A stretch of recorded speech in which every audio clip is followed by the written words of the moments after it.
Irmãos, estão todos à direita de mim. O que está havendo com a igreja, hein? Será que isso aí é sintomático do pendor ideológico da Betânia? É, mudança de governo? Tá bom. Agora, seria possível a gente ter uma igreja mais de centro-esquerda? Então, se for possível, os amados aqui da extrema-direita e evangelho não combinam, gente. Tá bom? Acho que um centro-esquerda cai bem. Então, se for possível, a turma que está do meu lado direito vir para cá, senão eu vou ter um torcicolo.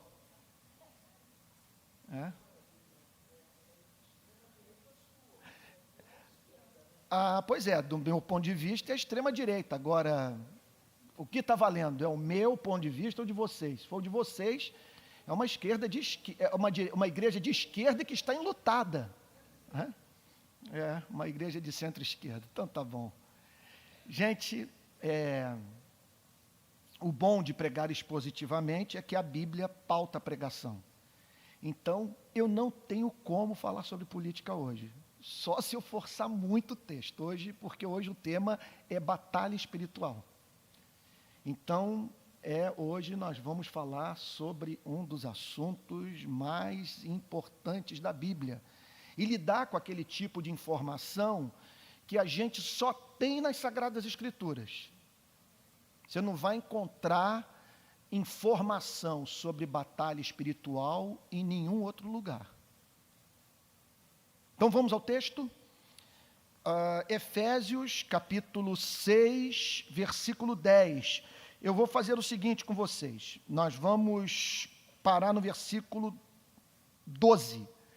Vamos falar sobre a armadura do crente numa única exposição, a fim de que nós tenhamos tempo de sobra para explorar cada peça da armadura.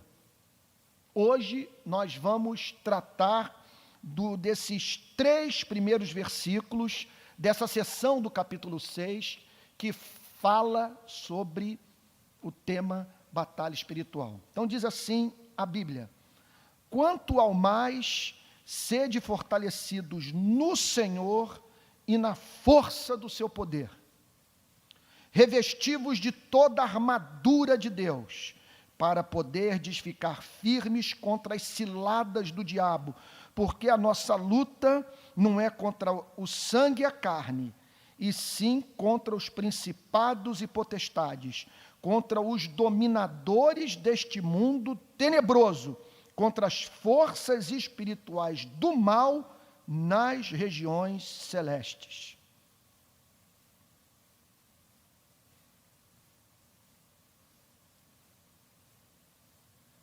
Eu vivi 2 experiências esse ano, uma em janeiro e outra agora na semana passada,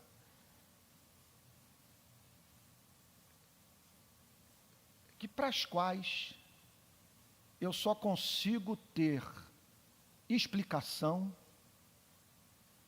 se fizer uma leitura do que eu vivi à luz dessa passagem. Em janeiro eu fui visitar Auschwitz e Birkenau. Como que aquilo pôde acontecer? Só que em Auschwitz, o governo polonês preservou tudo. Os interruptores, as lâmpadas, os cabelos das vítimas, os sapatos, os brinquedos que foram carregados pelas crianças para o campo de concentração. Eu entrei na câmara de gás, vi as fotos das vítimas, andei por entre aqueles prédios, vi as cercas, as mesmas que foram construídas pelos alemães na Segunda Guerra.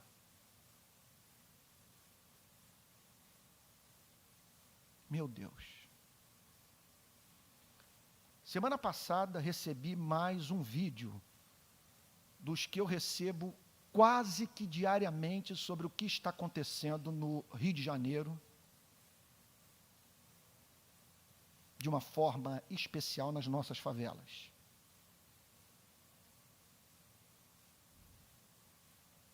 numa guerra de facção, um bandido levou um tiro de fuzil na cabeça, e o vídeo que eu recebi mostrava o cérebro do lado de fora. Eu não vi o rosto da vítima, porque eu botei o dedão em cima do meu iPhone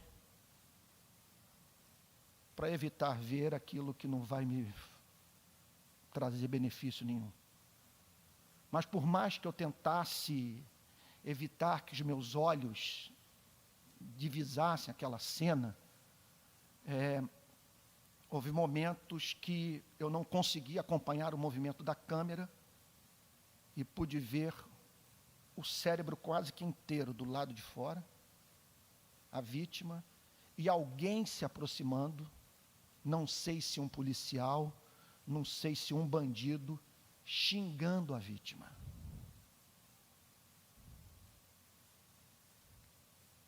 Num diálogo macabro com o corpo de um traficante que havia acabado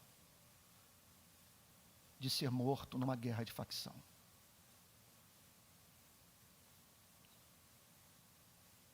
Só uma explicação. A nossa luta não é contra o sangue e a carne. Que há inteligências perversas, malignas, em atuação nesse planeta. Caso contrário, nós não testemunharíamos o que testemunhamos todos os dias. Como explicar 2 guerras mundiais? Gente, no coração do mundo civilizado.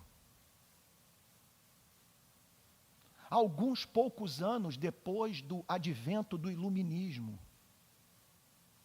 com universidades espalhadas pela Europa, um continente que sempre se considerou cristão e, portanto, foi capaz de pecar contra toda a luz recebida. Como explicar uma coisa como essa? Como explicar o envolvimento dos Estados Unidos depois da Segunda Guerra Mundial, com a Guerra do Vietnã? Como explicar o Camboja? Como explicar, depois da Rússia, ou da antiga União Soviética, livrar a humanidade da ameaça do nazismo, o seu líder supremo matar tanto quanto Hitler matou? Como explicar os gulags?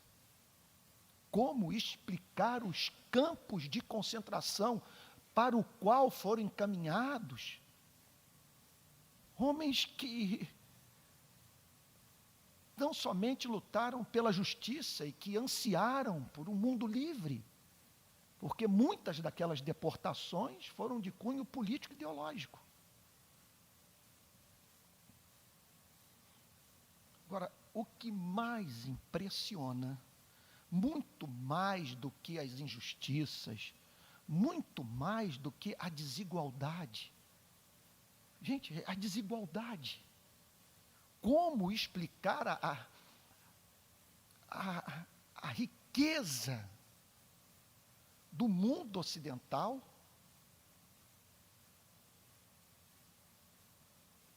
acompanhada de uma inaceitável indiferença para com o drama de bilhões de africanos e de asiáticos,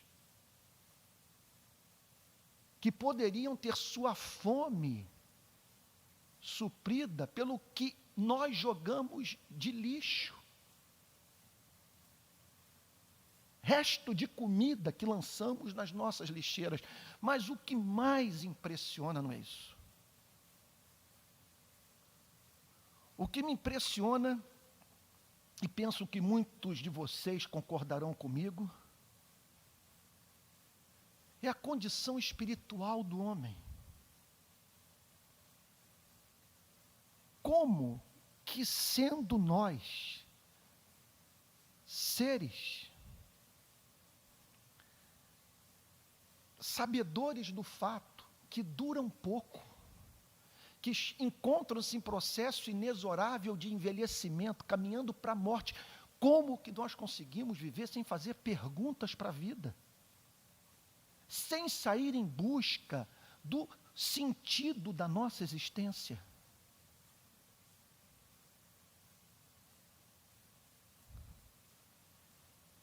E no cerne da história, você se depara com o anúncio do Evangelho.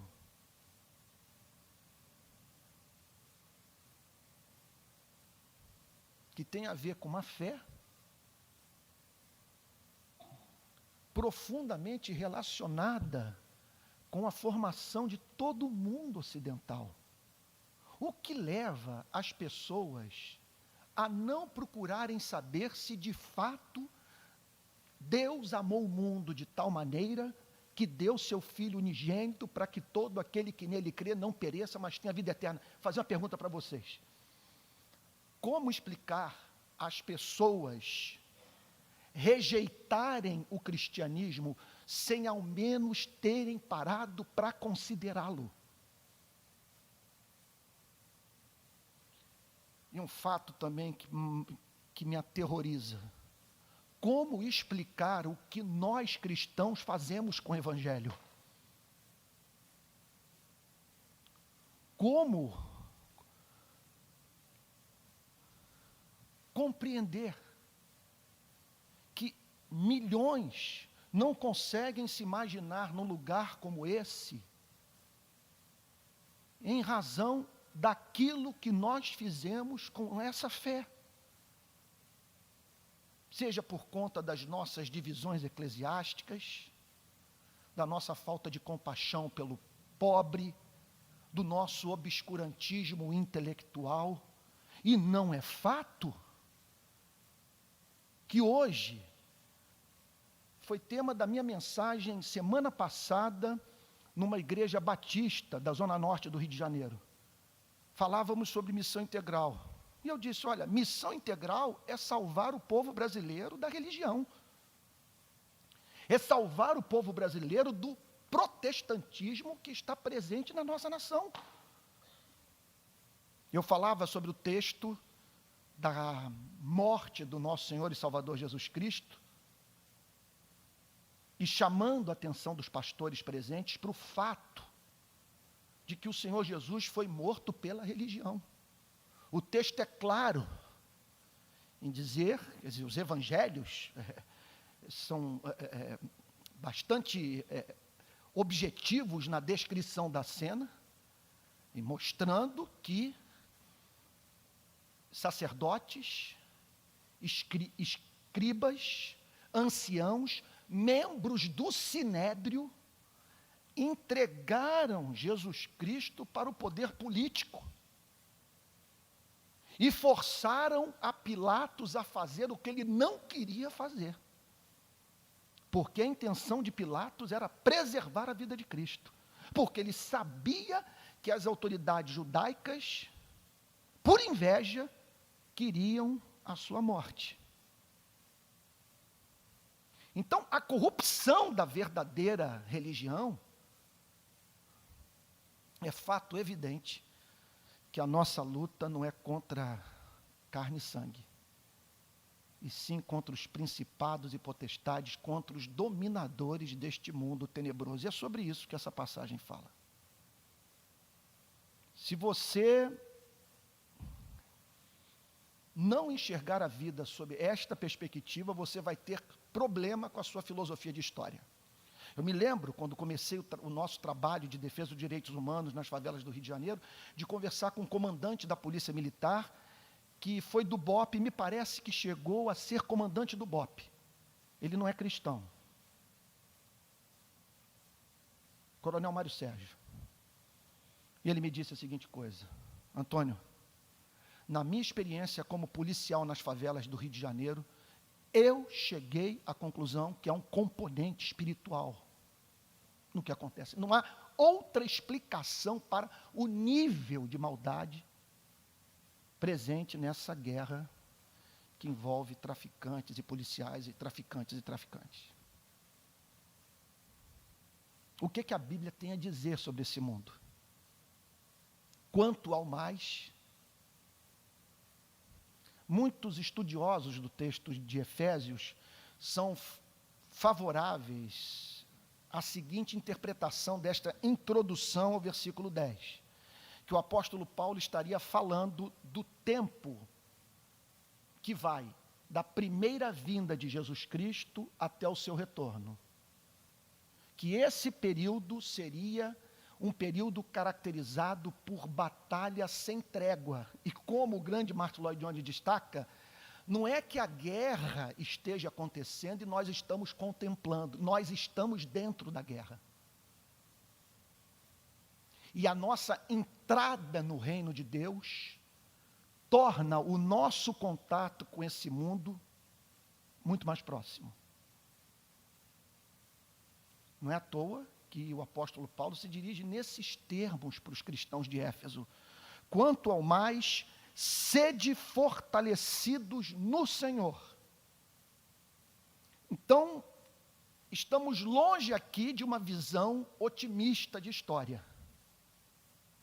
O apóstolo Paulo é muito incisivo, claro, objetivo. Chamar a atenção dos cristãos que eles se encontram no exílio.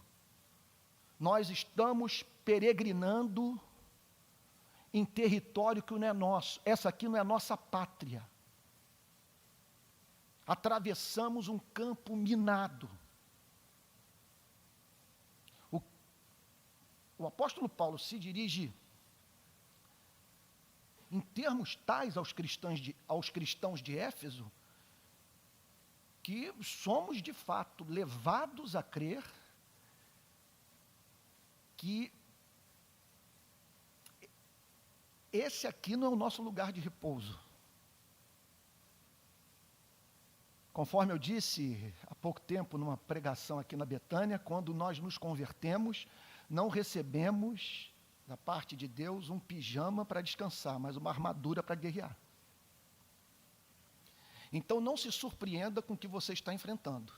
Tentações infernais, dúvidas que sobem à sua mente, pessoas que inexplicavelmente se levantam contra você, traições, perplexidade diante do estado da humanidade, crises de desânimo,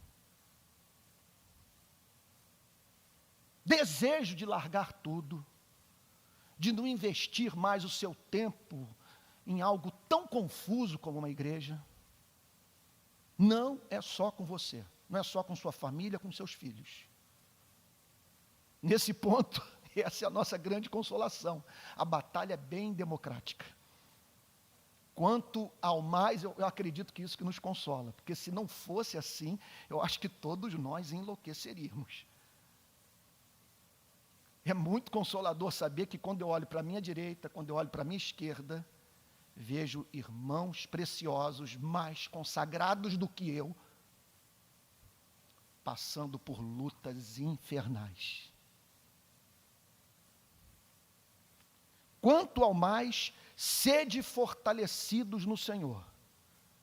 Então aqui nós temos uma dupla informação. Em primeiro lugar, a Bíblia nos chama para nós não romantizarmos a vida.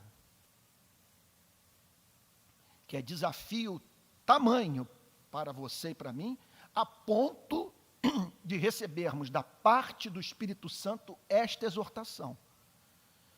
Que é um mundo que nós só podemos encarar se estivermos fortalecidos no Senhor e na força do seu poder. Mas, ao mesmo tempo, recebemos uma informação profundamente otimista. Porque ao falar, e eu muito me alegro de poder mencionar essa verdade nesta pregação, ao falar sobre sede fortalecidos no Senhor, o apóstolo Paulo enfatiza o fato que o suprimento divino para as nossas demandas espirituais excede infinitamente a as lutas, todos os conflitos, todas as batalhas que nós enfrentamos nesta vida. Nós estamos diante, portanto, essa é a mensagem do cristianismo, diante de um oceano de suprimento para as nossas necessidades neste mundo, reconhecidamente ocupado por espíritos malignos. Um mundo que jaz em trevas. Quanto mais sede fortalecidos no Senhor e na força do seu poder. Quando que isso acontece? Está falando de algo que Deus pode compartilhar conosco, que é possível de ser comunicado, e que uma vez experimentado por nós, nos leva a nos surpreendermos com a presença de uma graça em nossas vidas, que nos leva a nos superarmos e enfrentarmos adversários que são mais fortes do que nós. Nesses 2000 anos de história do cristianismo, cristãos das mais diferentes tradições de espiritualidade têm um testemunho muito parecido a dar sobre como foram visitados por esse poder. E o que costumavam fazer para se fortalecerem no poder de Deus. Nesse ponto, nada é esotérico. E a Bíblia está longe de apresentar uma solução acessível apenas a uma elite espiritual.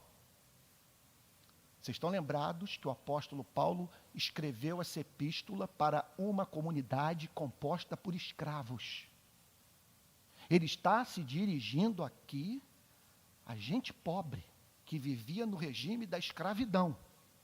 Parte da igreja era composta por homens e mulheres que eram propriedades de um outro.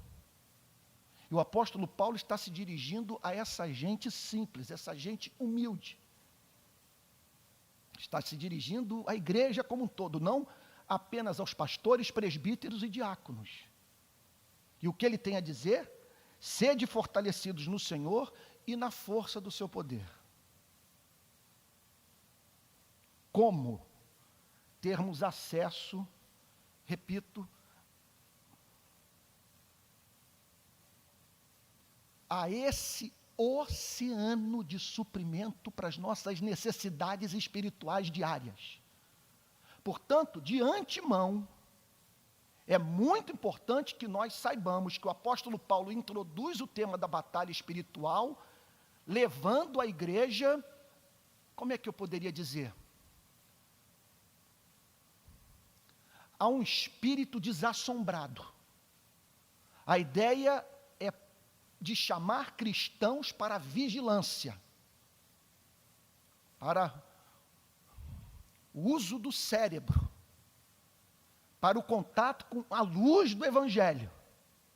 Esse é o chamado. O desejo do apóstolo Paulo não é deixar ninguém amarrado com medo de viver, de ousar, de oferecer a sua vida a Deus para a glorificação do seu nome e a expansão do seu reino na terra. Agora,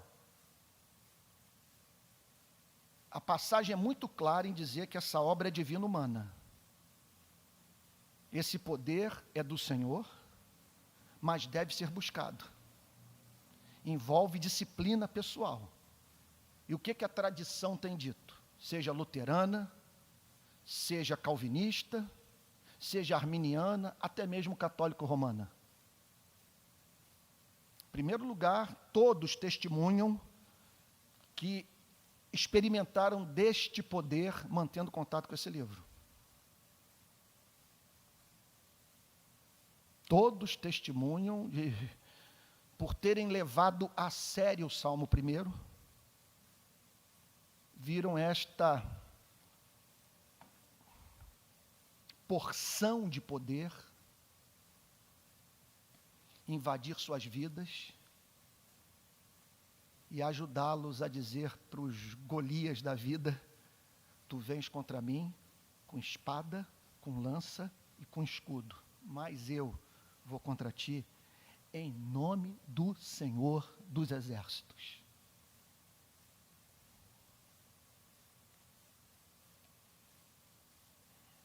É testemunho unânime de todas as tradições de espiritualidade ressaltar o papel da oração. De como que no momento da comunhão com Deus, através da súplica, você se levanta daquele momento de intimidade rindo dos seus adversários. Eu já vivi a experiência de uma única palavra me sacar de um estado psicológico deplorável. Eu acho que eu já contei para vocês me perdoem repetir. Eu falava sobre isso ontem com um membro da minha igreja que está atravessando uma depressão severa, inédita em sua vida. Eu dizia para ele o seguinte: o que eu vivi durante 15 minutos talvez seja o que você esteja vivendo nesses últimos meses. Eu estava no Shopping Leblon, entrei do meu carro. Quando eu saí do shopping, eu fui acometido por uma crise de ansiedade absolutamente infernal. Relacionada ao quê? Ao fato de eu ter sido pai com quase 50 anos. E de hoje ter uma filha que se transformou no meio de graça na minha vida, que provavelmente vai viver a maior parte da sua vida sem os meus cuidados.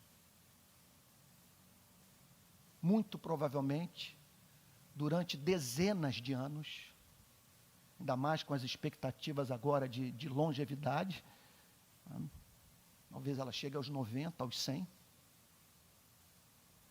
eu não vou poder estar ao lado dela, para consolá-la, enxugar as lágrimas e ajudá-la a ver o amor de Deus.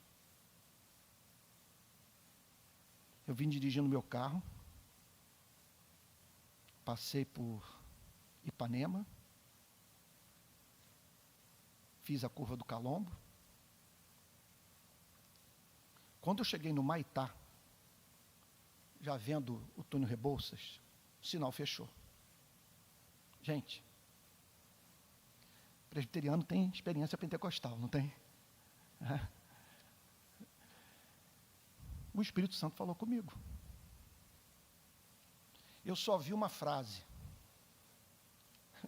A impressão que eu tenho, tem até uma impressão física, que ela veio do lado esquerdo. Eu sei.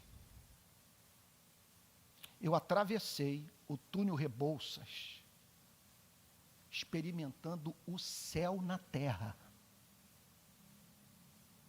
Porque tudo o que eu precisava saber é que aquele que tem os cabelos da minha cabeça contados, que me escolheu na eternidade para fazer parte do seu povo, e que diz que eu sou membro do seu corpo, o que me leva a crer que ele tomou a decisão soberana de atrelar a felicidade dele à minha felicidade.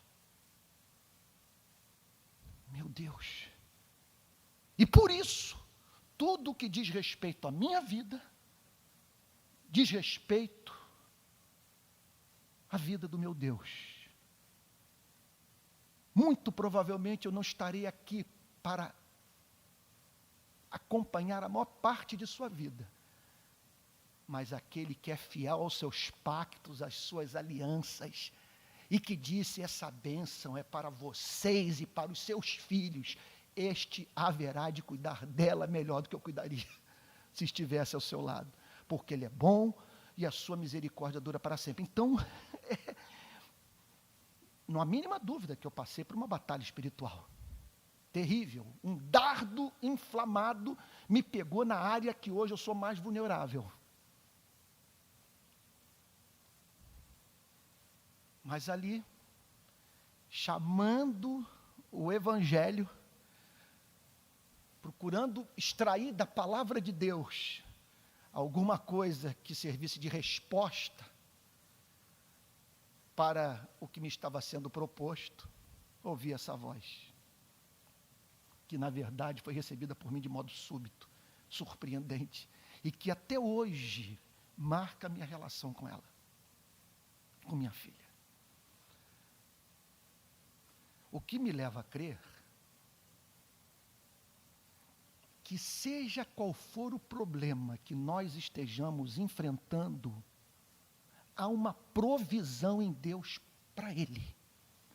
Isso é alguma coisa que nós deveríamos crer com toda a força do nosso coração, porque não é possível que o Todo-Poderoso que nos elegeu e que enviou o seu Filho para derramar o seu sangue por nós, esteja hoje olhando para você com a misericórdia de quem não pode fazer nada por sua vida.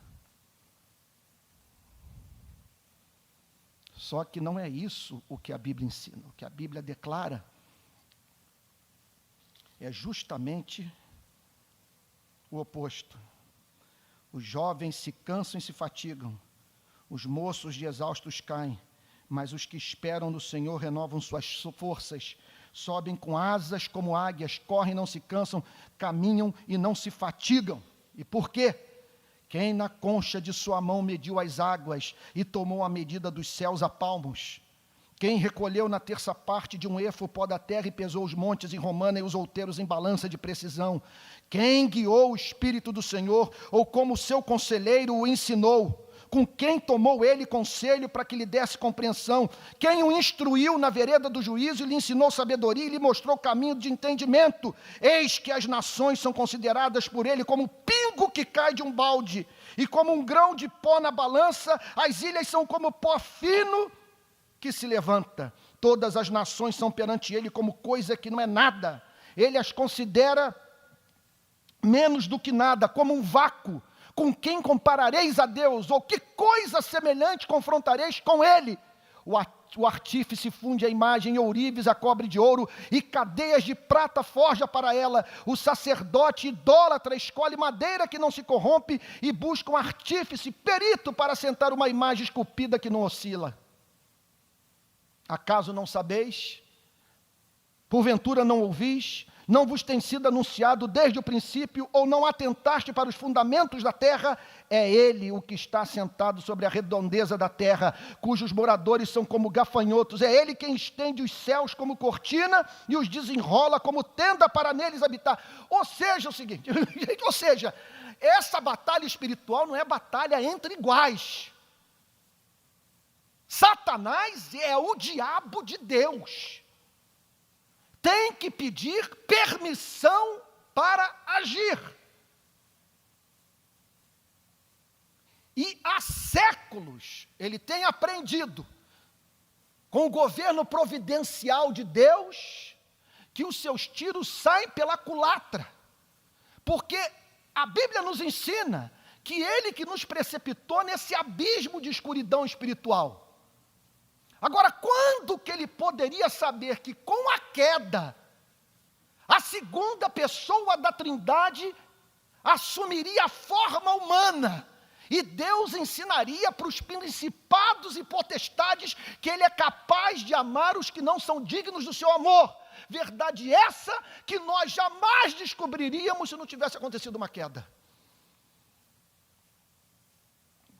Quanto mais sede fortalecidos no Senhor e na força do seu poder, orando, lendo as Escrituras, tomando a ceia do Senhor. Não há a mínima dúvida que você não é páreo para esse mundo se você não souber buscar o silêncio. Se você não sabe o que é ficar trancado no seu quarto em comunhão deliciosa com a luz, você não está preparado para sair de casa. Você precisa de boa música, você precisa de boas amizades, de irmãos em Cristo com os quais você possa abrir o seu coração. Você precisa das biografias dos santos de Deus. ler as histórias de avivamento do passado, você precisa de Atos dos Apóstolos, que é o maior tônico espiritual que existe. Sempre que você estiver desacreditado da igreja, vá para Atos. Atos dos Apóstolos. Nós precisamos desses exercícios espirituais, porque a vida cristã, ela é composta de duas partes: a prática do cristianismo e o preparo para a prática do cristianismo. Então, há toda uma vida de bastidor, que envolve, me permitam repetir, o exercício dessas disciplinas. Oração, leitura das Escrituras, participação na ministração do sacramento da ceia, solitude, meditação, entre outras disciplinas mais. Na minha vida, quando a situação está desesperadora, jejum.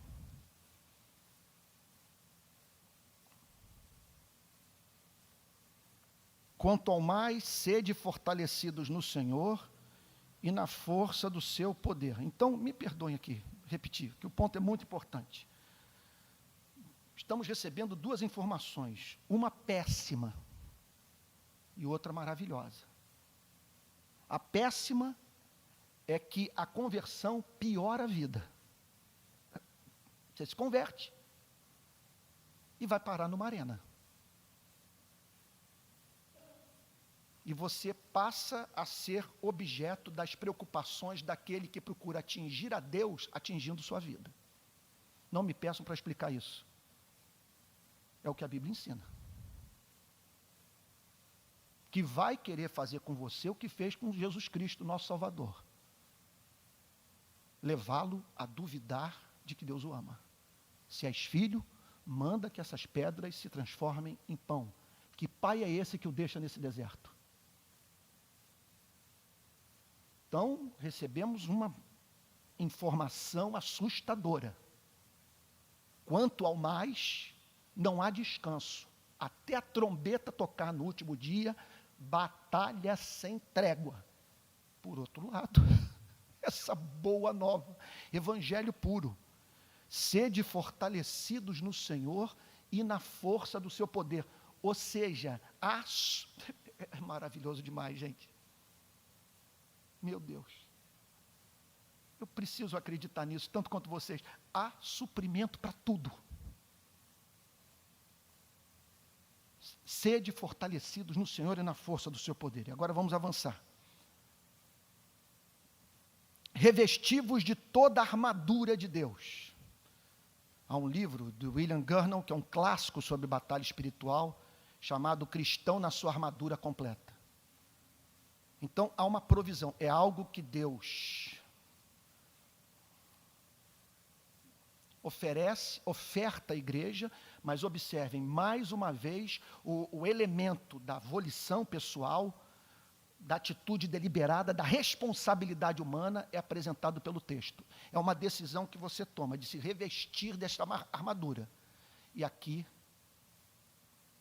meu Deus do céu, dá vontade de pegar o microfone e sair pelos bancos e falando com cada um de vocês, pessoalmente. Olha a informação que nós estamos recebendo. Se você a receber por fé, você vai viver com esperança.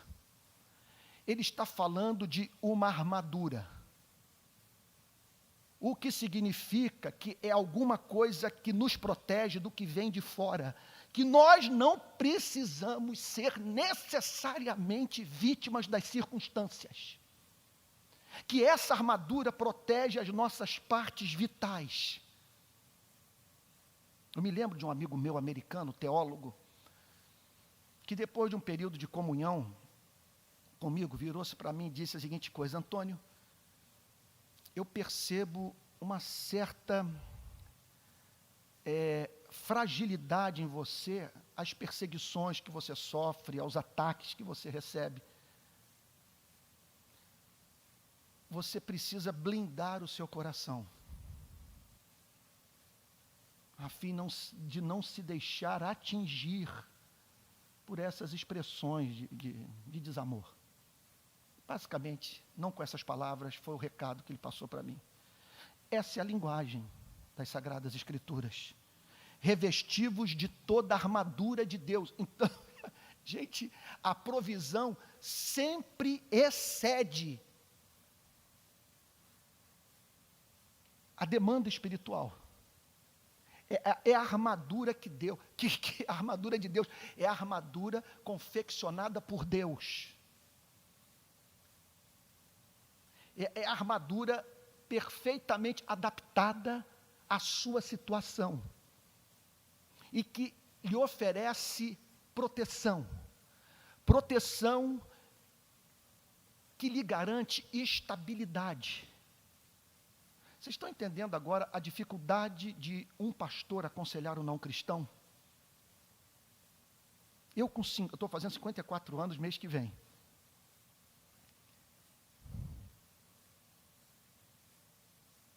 Eu não sei o que dizer para um não cristão. Você me traz um não cristão para que eu o aconselhe. Vou pregar o evangelho para ele. E se não pregar o evangelho, e se ao pregar o evangelho para ele o rejeitar, vier a rejeitá-lo em definitivo, é orar para que ele não pense, para que ele não estude, para que ele não leia,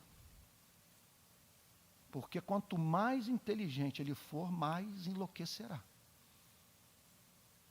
Porque qual é o problema do não cristão? Gente, é não ter essa armadura. É isso. É não ter esta armadura. O que a Bíblia está dizendo é o seguinte, que o que não tem Jesus encontra-se em estado de completa vulnerabilidade. E se vocês me permitem dizer, não quero ser jocoso, nem bombástico, o melhor que poderia acontecer com essa pessoa é nascer bem burrinha. Não parar para pensar. Porque se pensar, vai ampliar o campo de diálogo com o diabo, e essa pessoa nunca vai sair vitoriosa. Sempre encontrará motivo para o desespero. Vocês estão entendendo o que eu estou falando? A condição do não cristão é desesperadora, porque ele não conhece a armadura.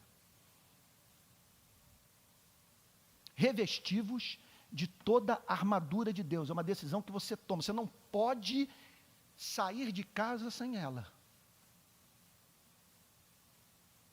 E não ouse dormir colocando-a de lado. Você não pode deixar de usá-la um segundo sequer. Revestivos de toda a armadura de Deus. O que significa? Essa é uma linguagem bélica. É uma linguagem de combate. E observe que o apóstolo Paulo foge aqui da linguagem do hospital. Aqui a linguagem é a linguagem do quartel-general. E chama atenção também o fato de que não é uma espécie de mensagem que tem como objetivo nos levar a agasalhar e acariciar a nossa melancolia, a nossa angústia, a nossa depressão. Ele está dizendo, você está numa batalha. E antes de ir para o psicólogo, procure saber se você tem sabido usar a sua armadura completa. Porque sem ela é óbvio que você vai ser atingido pelos dardos inflamados do inimigo. Então a linguagem é muito clara, nós precisamos dessa armadura porque vivemos num mundo hostil. Termina esse estudo bíblico, não há praticamente nada do lado de fora que o estimule a fé, ao amor, à prática de boas obras, ao encanto pelo Criador. Toda a cultura e grande parte das suas amizades militarão contra o seu bem-estar espiritual. Estou sendo pessimista demais?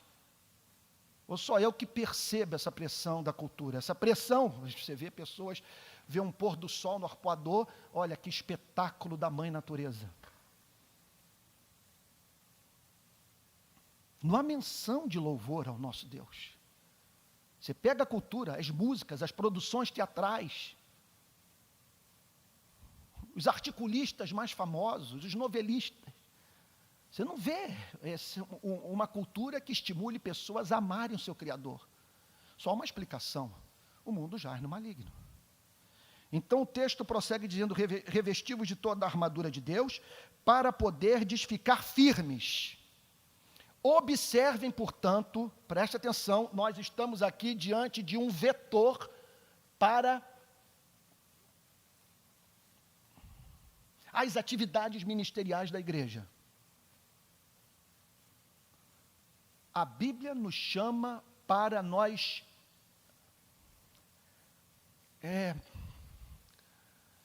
alcançarmos estabilidade, para poderdes ficar firmes.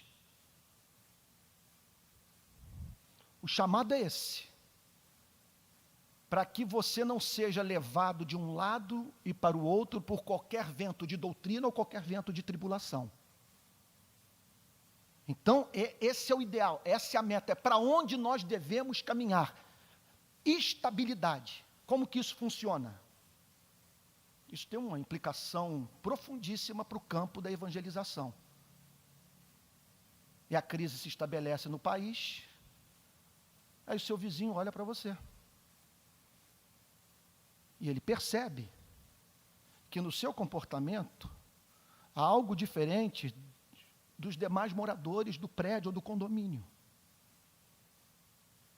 Que essa fé, ela é decisiva na sua vida. E o permite a gozar de uma paz que faz com que este amigo não cristão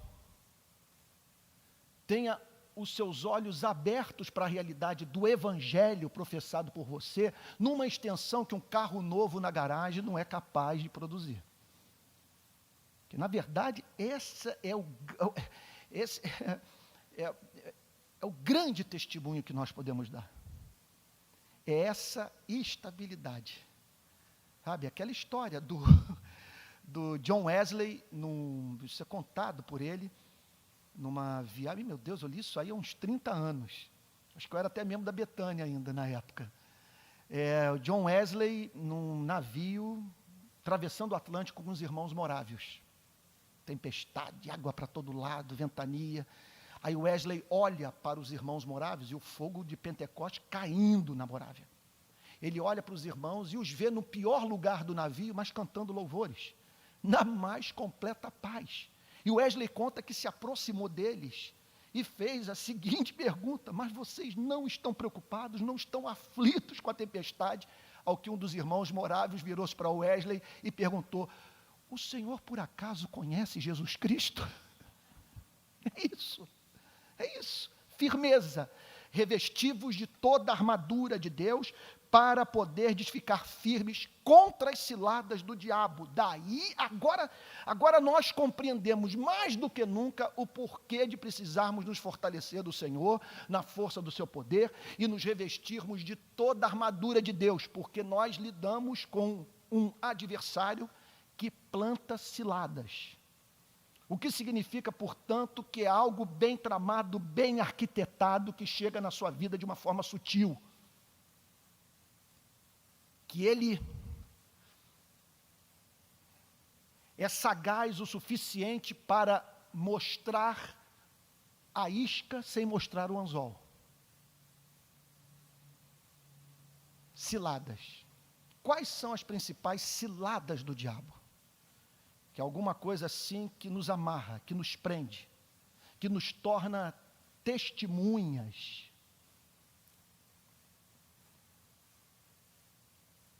deploráveis do Evangelho, que faz com que a nossa vida não recomende o Evangelho para ninguém. Eu não saberia nem por onde começar. Vou responder essa pergunta a partir da minha experiência pessoal, experiência de gabinete, lidando com igreja, mais de 30 anos, e pela leitura dos clássicos.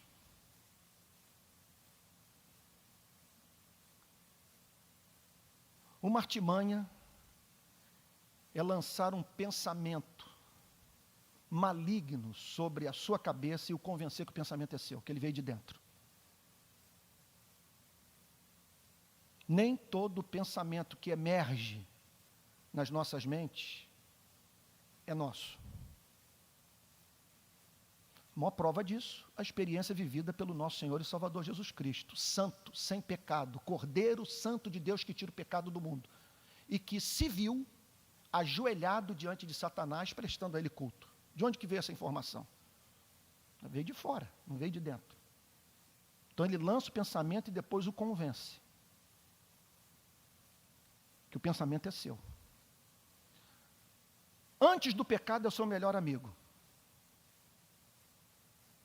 Conselheiro, se coloca ao seu lado para dizer, olha, você está sendo rigoroso demais consigo mesmo. Qual é o problema de você fazer uma concessão nessa área de sua vida? Você está ficando neurótico. E outro ponto, é evidente que o pai o ama. Você é filho dele. Aí então, sutilmente, o leva a crer que você é objeto de um amor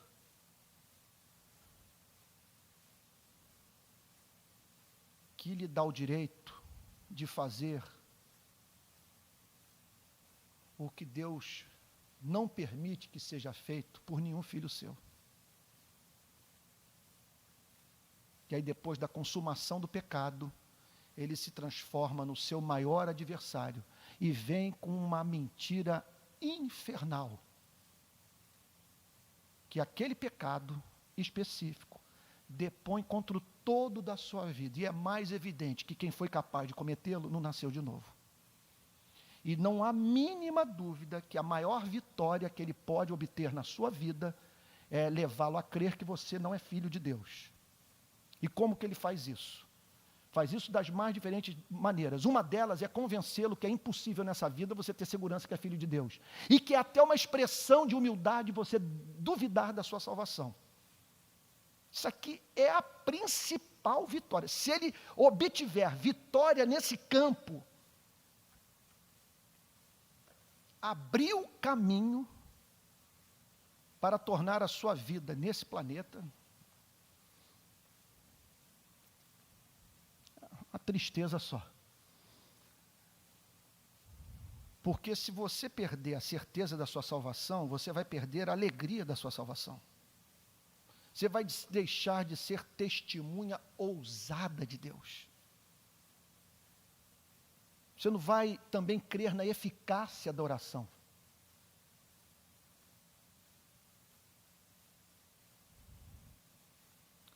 Outra cilada infernal é impedi-lo de viver o presente, por força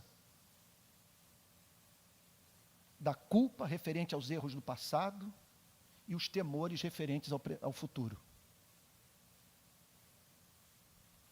Essa é uma cilada infernal.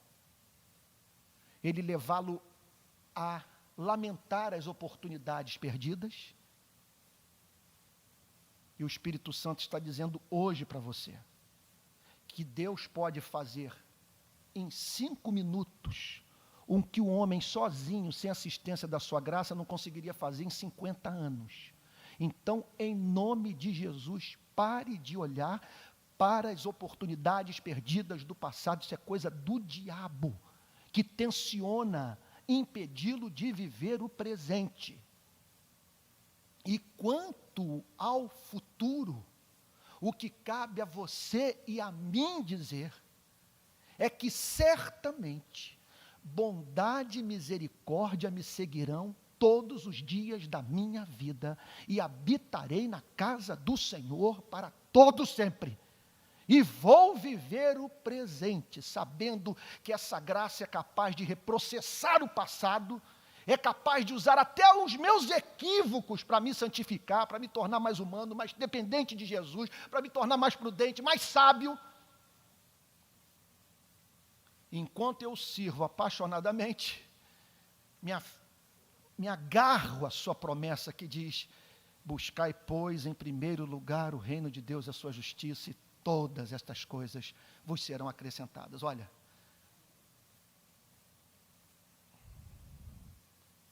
viver ansioso é duvidar do caráter de Deus. Isso nós não podemos permitir que aconteça na nossa vida, duvidar do caráter daquele que entregou o seu único filho como propiciação pelos nossos pecados. Uma outra cilada satânica, infernal, é nos impedir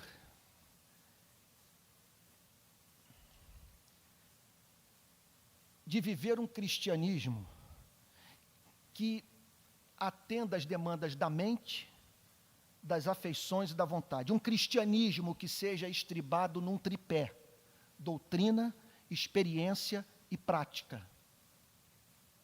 Ao longo da história da igreja, você vê o diabo trabalhando com igrejas inteiras, levando-as a um desequilíbrio quanto a esse tripé. De que maneira? Algumas igrejas são totalmente focadas em experiência, não querem nada com escola dominical, não querem nada com doutrina, não querem nada com sermão expositivo. Não, eu quero é poder, o poder do Espírito, quero experiência pentecostal. Mas não conseguem avaliar suas experiências, e muitas vezes são igrejas que revelam alto nível de zelo, mas sem entendimento. São pessoas, muitas vezes, cujo coração é melhor do que a cabeça. Outras, só vem doutrina. O cristianismo é pensar bem, é conhecer a verdade, é decorar a confissão de Westminster, institutas de Calvino. Do fato que você pode conhecer teologia e não conhecer a Deus. E como diz Thomas de Kempis, de que vale discorrer sabiamente sobre a Trindade, se por falta de humildade desagradas a Deus? Então são pessoas que muitas vezes revelam ortodoxia morta. Martin Lloyd Jones, na década de 60, 50, as chamava de girinos espirituais. Cabeça enorme, cheia de doutrina, nenhum corpo de verdade. Não tem experiência com Deus. Não praticam o que dizem ser verdadeiro. Outras não. Outras resumem o cristianismo à justiça social ou às missões transculturais. Não querem nada com experiência e com doutrina. Então, essa é uma cilada infernal. São pessoas que procuram viver a vida cristã, mas sem saber por que fazem o que fazem. Doutrina, experiência e prática. Se ele conseguir quebrar essa harmonia numa igreja local, terá obtido uma grande vitória. Não há mínima dúvida com relação a isso. Outra suprema tática do diabo é nos levar a confundir o psicológico com o espiritual com o psicológico, psicológico com o físico. Isso eu já vi, gente, já perdi as contas das ocasiões que vi isso em gabinete pastoral.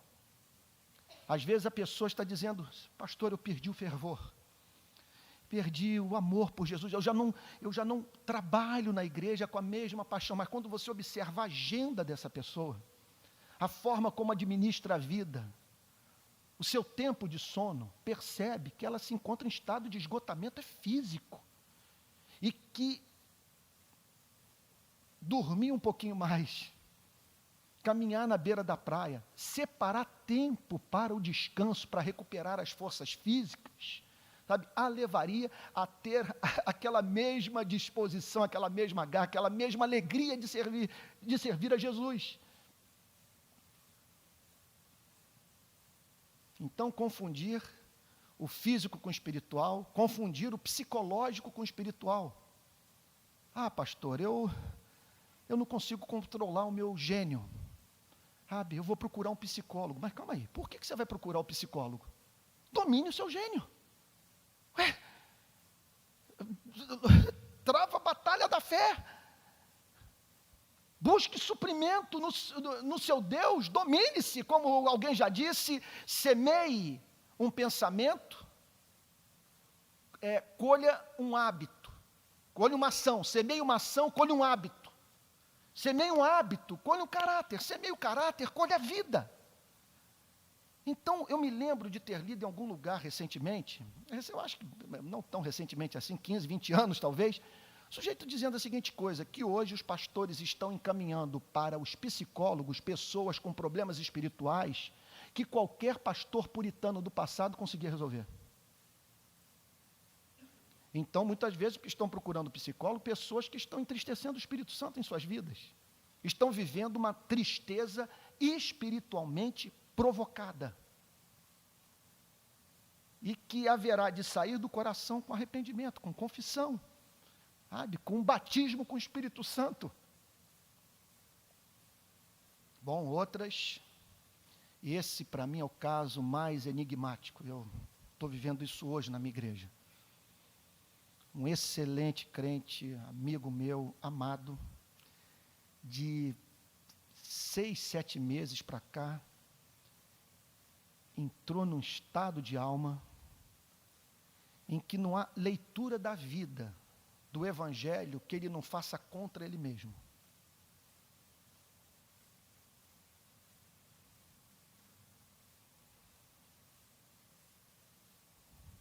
Os puritanos percebiam isso. Eu me lembro de ter lido uma palestra nas conferências de Westminster, que eram realizadas na capela de Westminster, no ministério de Martyn Lloyd-Jones, que num dos trabalhos apresentados por um dos congressistas, ele tratava justamente desse tema, da melancolia de pastores que se deparavam com membros de suas igrejas que revelavam um estado de depressão que nenhum aconselhamento era capaz de ajudá-los. E,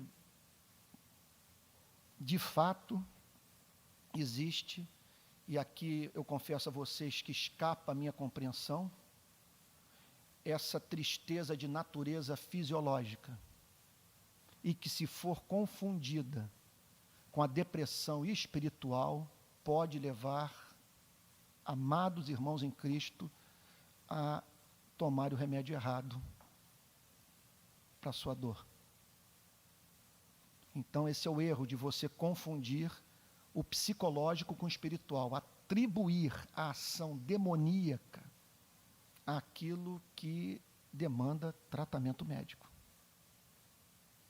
Então, essa é outro campo em que muitos são objeto das mais astutas ciladas de Satanás. E poderia aqui multiplicar os exemplos, falando sobre essas ciladas que têm como objetivo nos tornar péssimas testemunhas de Cristo. E para terminar, gente, estou aqui olhando para o relógio, daria para nós falarmos a madrugada toda, a noite, madrugada, sobre essas ciladas do diabo. Último versículo. Porque a nossa luta não é contra o sangue e a carne.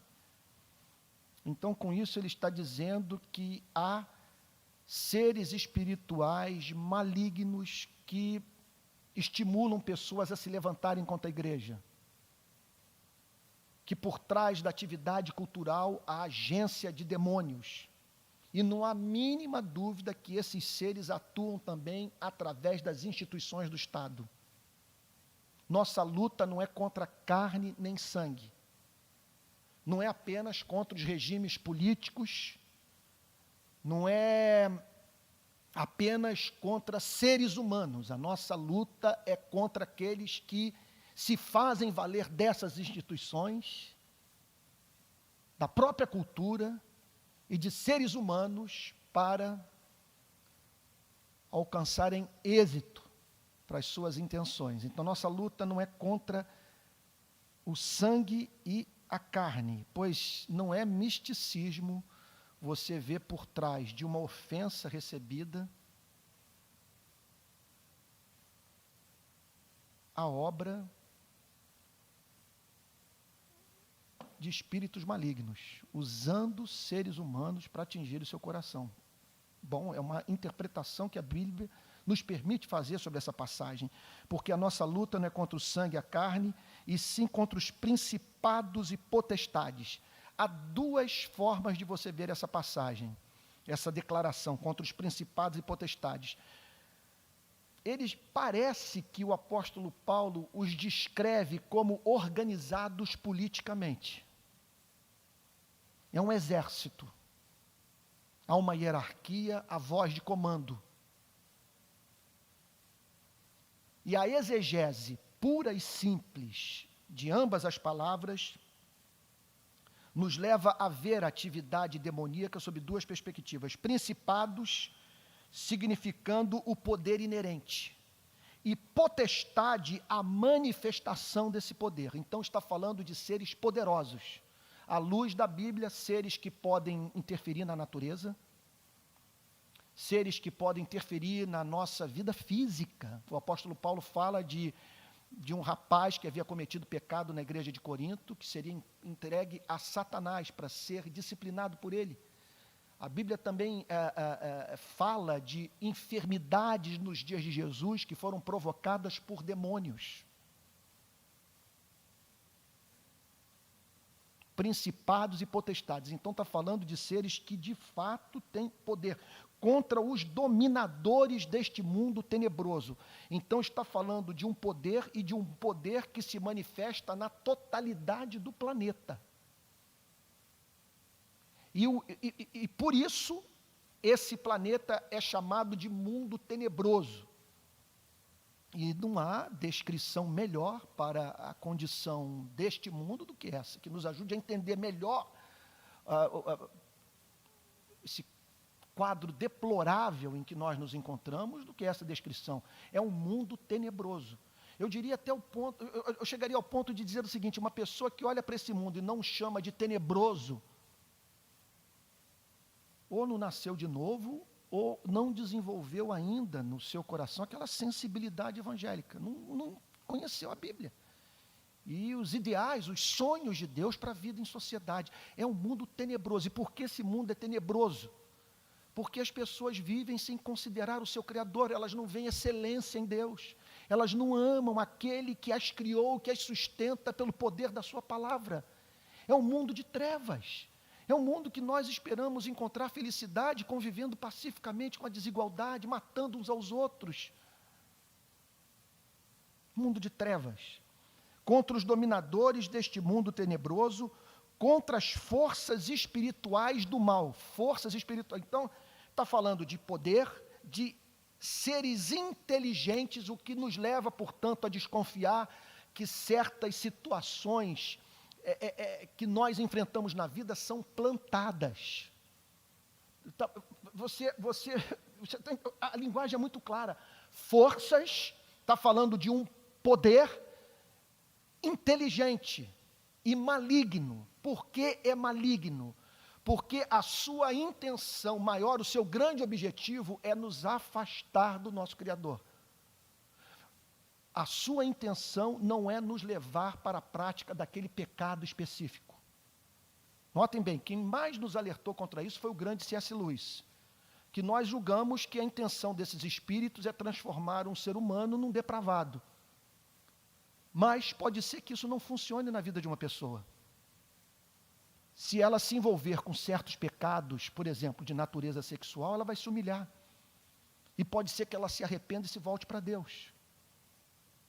A tática na vida de algumas pessoas pode ser outra, de tornar essa pessoa um respeitável fariseu, cheio de justiça própria e satisfeito com o seu desempenho moral. São forças espirituais do mal, são inteligências que plantam na nossa vida aquilo que nos distancia de Deus. E eu me lembro de Thomas Brooks, na maior obra que eu li na minha vida sobre batalha espiritual, que parece que foi traduzida agora para a língua portuguesa, Preciosos Remédios contra os Ardis de Satanás, do pastor puritano Thomas Brooks, ele dizendo que nós não podemos nos esquecer que Satanás veleja com o vento. Ele potencializa as nossas inclinações. Quer dizer, ele joga com as circunstâncias. Veleja com vento. Mostra a isca, não mostra o anzol. E uma outra frase de Thomas Brooks assustadora, que muitas vezes ele tenta nos convencer do amor de Deus de uma tal maneira que nós nos sentimos tão especiais, a ponto de nos considerarmos livres para a prática do pecado. Aí Thomas Brooks diz a seguinte coisa: eis a iniquidade elevada às alturas, um homem ser muito mal porque Deus é muito bom. Contra os dominadores deste mundo tenebroso, contra as forças espirituais do mal nas regiões celestes. Quando ele fala sobre regiões celestes, ele está falando sobre o mundo espiritual, o mundo invisível. E dizendo então que esse mundo interage conosco. Portanto, nós terminamos